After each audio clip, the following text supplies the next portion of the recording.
ایک عبادت گزار تھا، وہ پہاڑی کی چوٹی پہ بیٹھ کے اللہ اللہ کیا کرتا تھا۔ روزانہ اس کے پاس ایسی جگہ سے رزق آتا تھا، روٹی آتی تھی جہاں سے اس کو کوئی وہم و گمان بھی نہیں ہوتا تھا، روٹی آتی تھی یہ کھا لیتا تھا۔ ایک دن اللہ کا کرنا ایسا ہوا روٹی نہ آئی۔ جب عبادت گزار کے پاس روٹی نہ آئی تو عبادت گزار نے کیا کیا، روٹی تلاش کرنے کے لیے پہاڑی کے نیچے اترا۔ پہاڑی کے نیچے ایک عیسائی کا گھر تھا۔ عبادت گزار نے جا کر دستک دی، عیسائی باہر نکلا۔ ہاں بھی کیا لینا ہے؟ اس نے کہا میں بھوکا ہوں، مجھے ایک روٹی چاہیے۔ اس عیسائی نے کیا کیا، 3 روٹیاں اٹھا کر اس عبادت گزار کو دے دی۔ اب یہ عبادت گزار 3 روٹیاں لے کر خوشی خوشی پہاڑی کے اوپر جا ہی رہا تھا کہ پیچھے اسی عیسائی کے گھر میں ایک کتا تھا۔ وہ کتا عبادت گزار کے پیچھے لگ گیا، دوڑتا ہوا جب عبادت گزار کے قریب آیا بھونکا۔ اس شخص کو لگا کہ کتا مجھے کاٹنا چاہتا ہے، تو اس عابد نے کیا کیا، ایک روٹی اس کتے کو ڈال دی۔ کتا روٹی کھانے لگ گیا۔ عبادت گزار تھوڑا آگے چلا گیا۔ جب کتے نے روٹی ختم کی تو پھر عبادت گزار کے پیچھے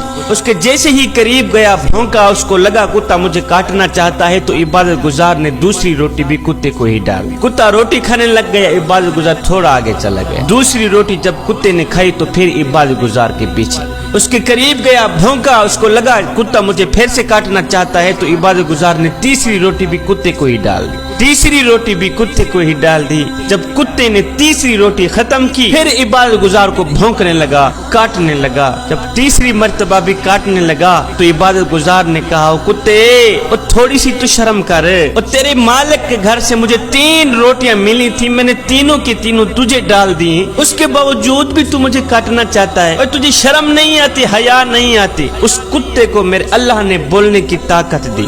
جب عبادت گزار نے کہا نا کتے تجھے شرم نہیں آتی، تو اس کتے نے کہا، اے حضرت انسان، شرم مجھے نہیں، شرم تو تجھے آنی چاہیے۔ کہا وہ کیسے؟ کتے نے کہا کافی عرصے سے میں عیسائی کے گھر کی رکھوالی کر رہا ہوں، 4 دن گزر جاتے ہیں عیسائی مجھے روٹی دیتا ہی نہیں، اور مزے کی بات یہ ہے ابھی بھی میں 3 دن کا بھوکا ہوں، عیسائی نے مجھے روٹی دی ہی نہیں۔ اے حضرت انسان، 3 دن کی بھوک تو برداشت کر رہا ہوں، 3 دن کی بھوک تو برداشت کر رہا ہوں، لیکن مالک کا دروازہ چھوڑ کر غیر کے دروازے پر جا کر میں نے مانگنا گوارا نہیں کیا۔ اور تو کس طرح کا اللہ کا بندہ ہے کہ تجھے 1 دن کی روٹی نہیں ملی، اللہ کا دروازہ چھوڑ کر عیسائی کے دروازے پر آ گیا ہے روٹی مانگنے کے لیے؟ مجھے بتا، شرم تجھے آنی چاہیے، شرم مجھے آنی چاہیے۔